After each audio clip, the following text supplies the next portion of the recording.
Welcome to Philosophy 220. This video will be about Hellenistic ethics, specifically Epicurus and Epictetus.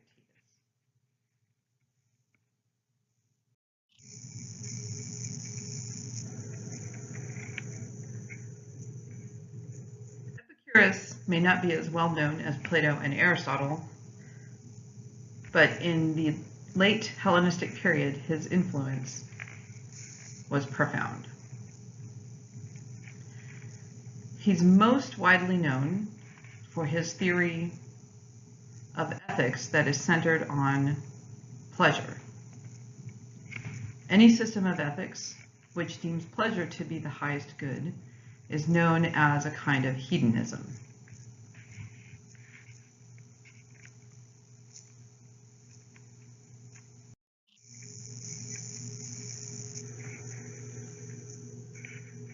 His ethical viewpoint stems from some claims that he makes about the nature of reality. Epicurus believes that all there is in the universe is material and void, sometimes called atoms and void. All objects and events are nothing more than physical interactions among minute particles. There's no necessity. Everything in the universe happens by chance. Therefore, the purpose of philosophy is to bring about the peace of the mind and the body.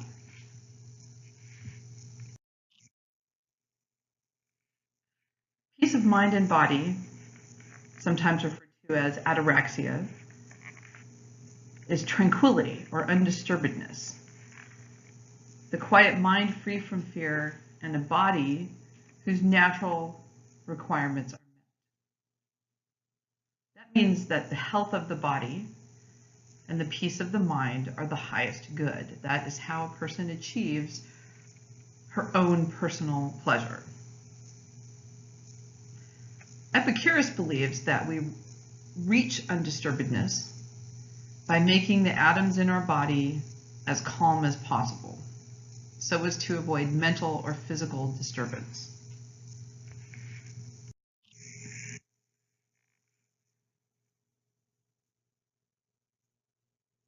Epicurus' theory is a form of hedonism because it places pleasure as the highest good.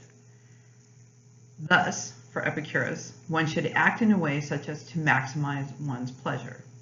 Good things are those that enhance a particular person's pleasure, and bad things are those that decrease pleasure and cause pain.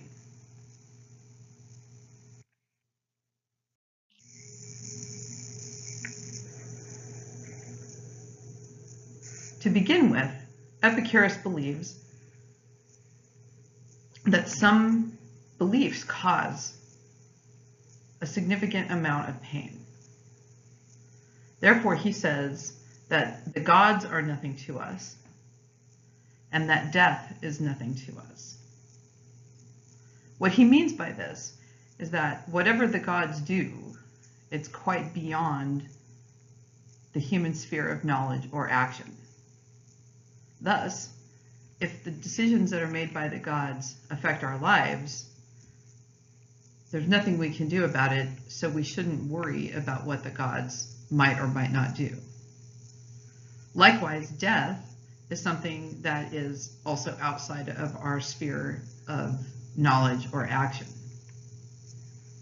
We only experience pain or pleasure while we're alive. Therefore, morally, death doesn't figure into our calculation of how to live best. In other words, when we're dead, we will not be feeling pain or pleasure.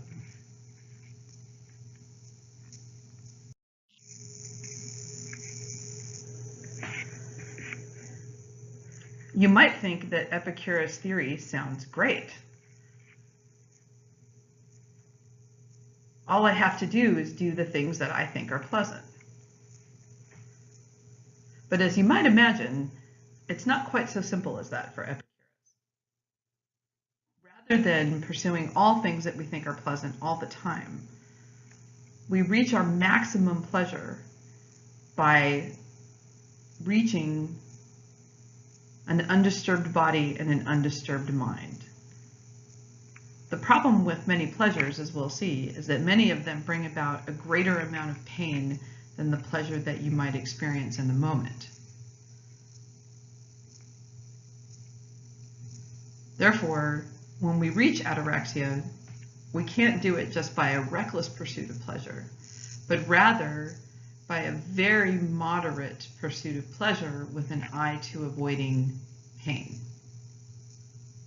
The goal is to live a life as free of pain as possible and of mild pleasures.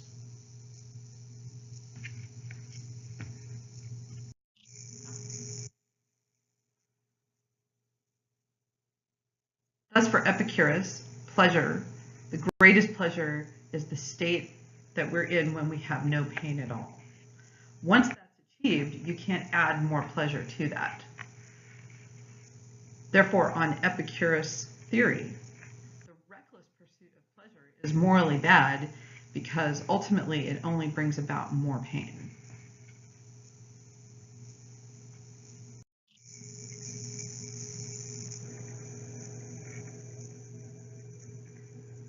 Think about some examples. It may be very pleasant to sleep, but if you sleep all the time, it's going to bring about health consequences. And those consequences are painful. The same thing could be said for pretty much any kind of physical pleasure. An overabundance of it will bring about pain that is more intense than the pleasure that you experienced at the time. Importantly, Epicurus thinks that some pleasures are better than others.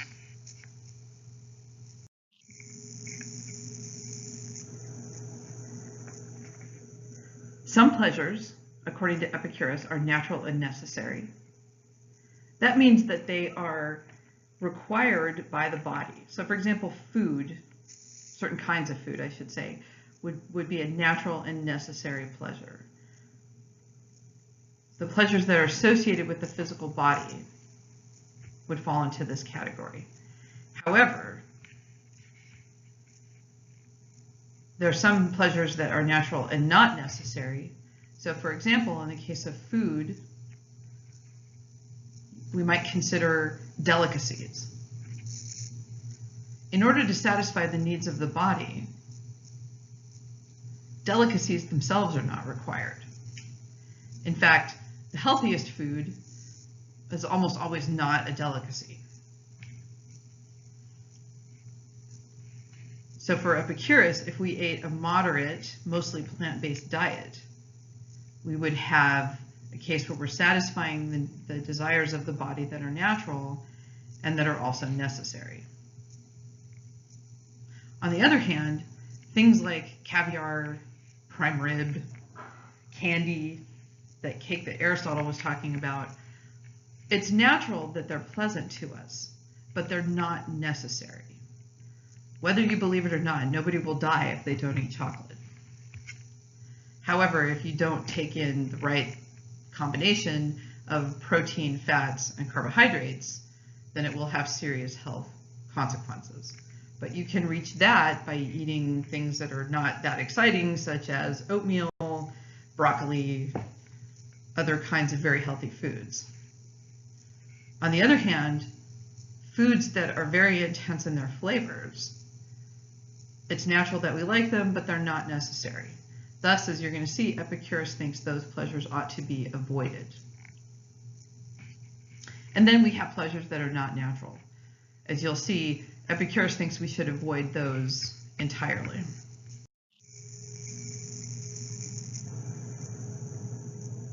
Again, pleasures that are natural and necessary are those that satisfy the physical needs of the body.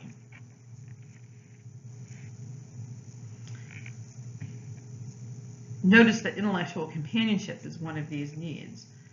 Epicurus believes that intellectual companionship brings about the calm state of the mind. The goal is a state of placid contentment. These are the pleasures that we ought to seek.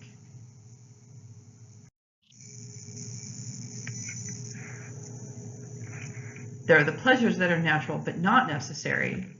Generally, these should be avoided. This is because when these pleasures are indulged to too great of a degree, ultimately they create a greater state of pain. So for example, as we know in the United States, we have a high rate of, say, heart disease and diabetes, in part because our diets are so rich.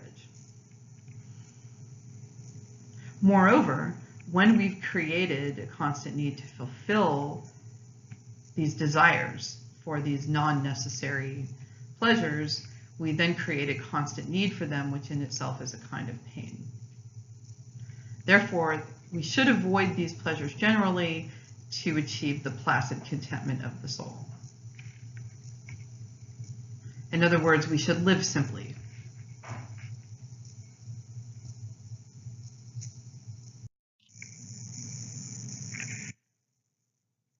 What are to be avoided at all costs are the unnatural pleasures. These are pleasures that are created by the satisfaction of desires for things like fame, power, immortality, money. These desires create an unlimited amount of pain because they can never be satisfied. They can't ever be satisfied because what it is that's desired doesn't actually exist. So it's as if we create a desire in ourselves that can't ever be satisfied because it is completely artificial. The reason we should avoid these at all costs, of course, is that if we have a desire that cannot be satisfied, we can't live in placid contentment.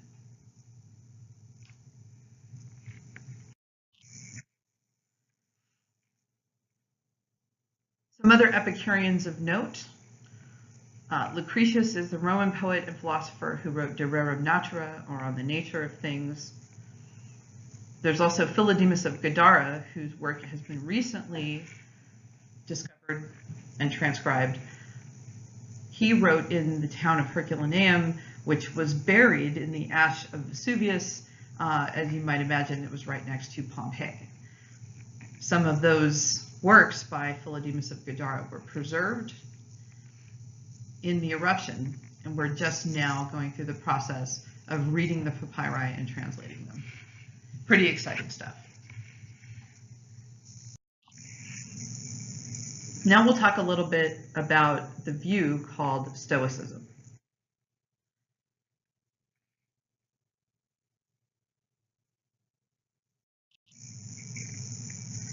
There are many Stoic philosophers. We are going to be looking at the work of Epicurus. However, if you find this work interesting, you may want to look at some of these other philosophers. Marcus Aurelius in particular is interesting because not only was he a philosopher, but he was also a Roman emperor.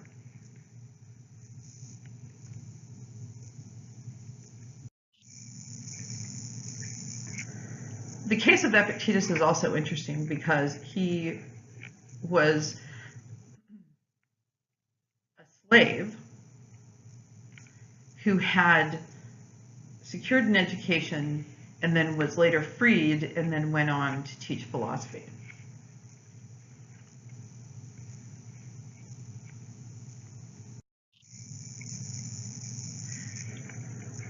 Not unlike Epicureanism, the goal of Stoicism is placid contentment. However, the Stoics believe that in addition to ataraxia, we must also achieve freedom from the passions, called apatheia. The first step is to accept that fate or destiny are inevitable. In other words, there are events outside of our sphere of control, controlled by the universe, by a divine, rational order of the universe. And the universe will do whatever it's going to do. Once we accept that, we can adjust our desires so that we're free from the passions. If you look at this quote here, Do not seek to have everything that happens happen as you wish, but rather turn it around and wish for everything to be as it actually is. If we wish for the universe to be the way it is, then we'll be happy all the time.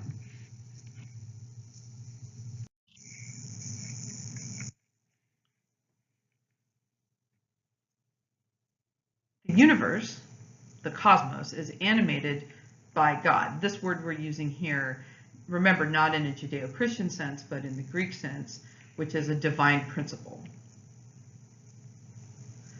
Philosophy can help us achieve happiness because it will help us have contentment and peace of mind because we freed ourselves from the passions.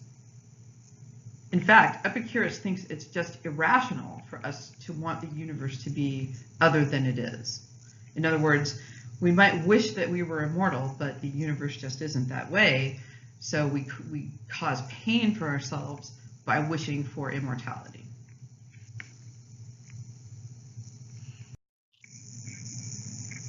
In fact, you'll see some continuity with Plato.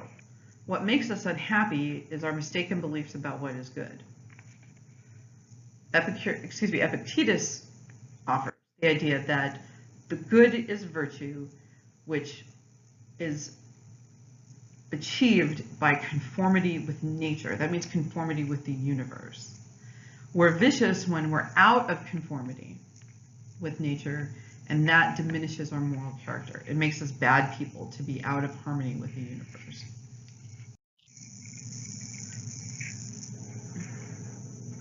How do we determine which things we should accept? We have to look at what's in our control. What's under our control are our minds. We can control what we desire, what we avoid, how we understand things. What's not under our control is the physical world. The physical world will do whatever it's going to do because it's a part of the universe. Things like physical events, what happens to things like our property, our reputation, and by office he means in public life, things having to do with political power. Those things are not under our control.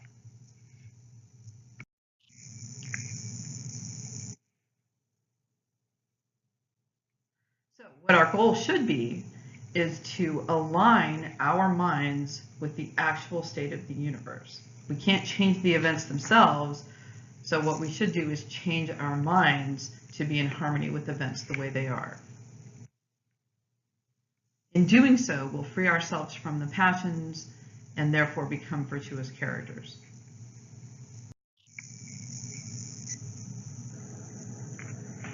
Thus, we should accept all events that happen to us at the hands of God or fate or the universe. What's interesting about this is that happiness only requires the mind. All you need is reason and the will. And by applying reason and the will to our experience of the universe, we can avoid the most painful of the passions: pleasure, sorrow, desire, and fear. Without those four passions, we would be free of emotional anxiety and live in a state of placid contentment. Note here that Epictetus isn't saying that we should avoid emotions. What we want to do is we want to avoid the extremes of passion.